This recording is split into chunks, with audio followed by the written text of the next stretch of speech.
കണ്ണെത്താ ദൂരത്തോളം പച്ചപ്പ് വിരിഞ്ഞു നിൽക്കുന്ന മലനിരകൾ, മേഘങ്ങൾ ഭൂമിയെ തഴുകിയുണർത്തുന്ന നിമിഷങ്ങൾ, ഓരോ കാറ്റിനും മനസ്സിനെ ശാന്തമാക്കാൻ അറിയാവുന്നൊരിടം.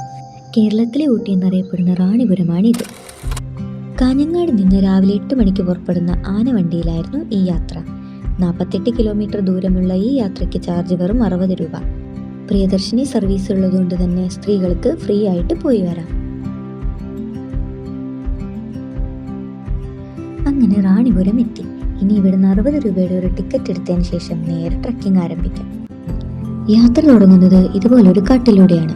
കുറച്ചു നേരം ഇതിലൂടെ സഞ്ചരിച്ചതിന് ശേഷം നമ്മൾ എത്തിച്ചേർന്നത് നല്ല ഭംഗിയുള്ള ഒരു പുൽമേടിലോട്ടാണ്. ഇവിടെ മുതലാണ് റാണിപുരത്തിന്റെ യഥാർത്ഥ ഭംഗി തുടങ്ങുന്നത്.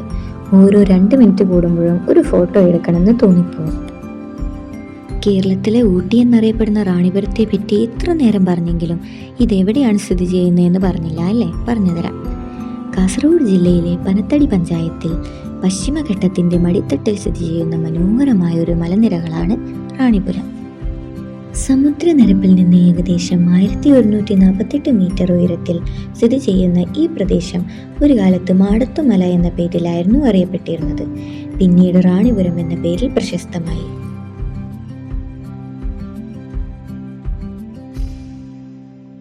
അങ്ങനെ നമ്മൾ വീണ്ടും കുറച്ചു നേരം നടന്നതിന് ശേഷം അടുത്ത മനോഹരമായ ഒരു വ്യൂ പോയിന്റിലാണ് എത്തിച്ചേരുന്നത്. ഒരുപാട് ദൂരം നടന്നു പോകുമ്പോൾ നമ്മൾ വിചാരിക്കും നമ്മൾ ഇതിൻ്റെ ടോപ്പിലെത്തിയെന്ന്. എന്നാൽ അങ്ങനെയല്ല, അവിടെയാണ് ട്വിസ്റ്റ്. ഈ കോടമഞ്ഞ് നീങ്ങി പോകുമ്പോഴാണ് അപ്പുറത്ത് വേറൊരു മലയുള്ളത് നമ്മൾ കാണാം. ഉച്ച സമയമായതുകൊണ്ട് തന്നെ എല്ലാവർക്കും വിശപ്പുണ്ടായി. കുറച്ചു ദൂരം നടന്നപ്പോൾ അവിടെ പാകത്തിനൊരു കടയും കണ്ടു. പിന്നെ എല്ലാവരും അവിടുന്ന് ചായ കുടിച്ച് കുറച്ചു നേരം റെസ്റ്റ് എടുത്തു. അങ്ങനെ നമ്മൾ മാഗിയൊക്കെ കഴിച്ച് കുറച്ചു നേരം റീൽസൊക്കെ എടുത്ത് ആ മഴയും കാറ്റൊക്കെ ആസ്വദിച്ച് പിന്നീട് നമ്മൾ അടുത്ത വ്യൂ പോയിന്റിലോട്ട് പോയി.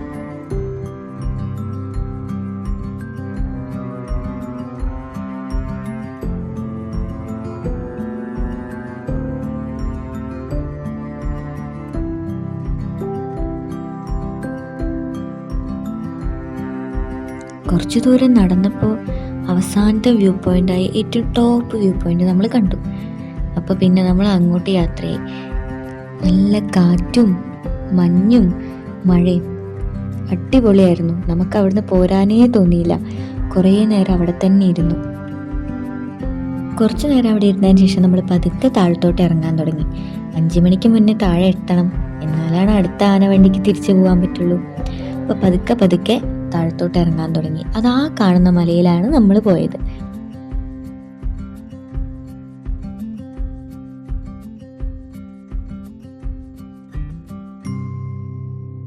ഇനിയിപ്പോൾ ഈ വന്ന വഴിയൊക്കെ പതുക്കെ താഴത്തോട്ട് ഇറങ്ങണം.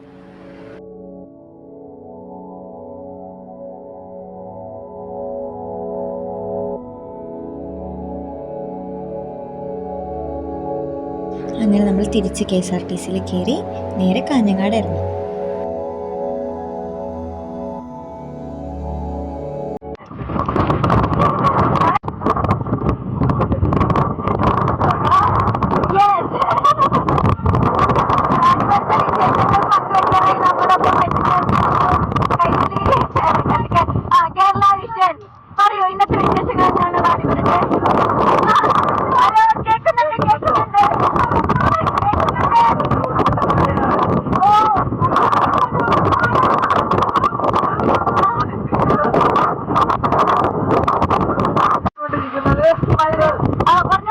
വളരെ തീവ്രമായ മഴയാണ് നമ്മളിവിടെ അനുഭവിച്ചിരിക്കുന്നത്.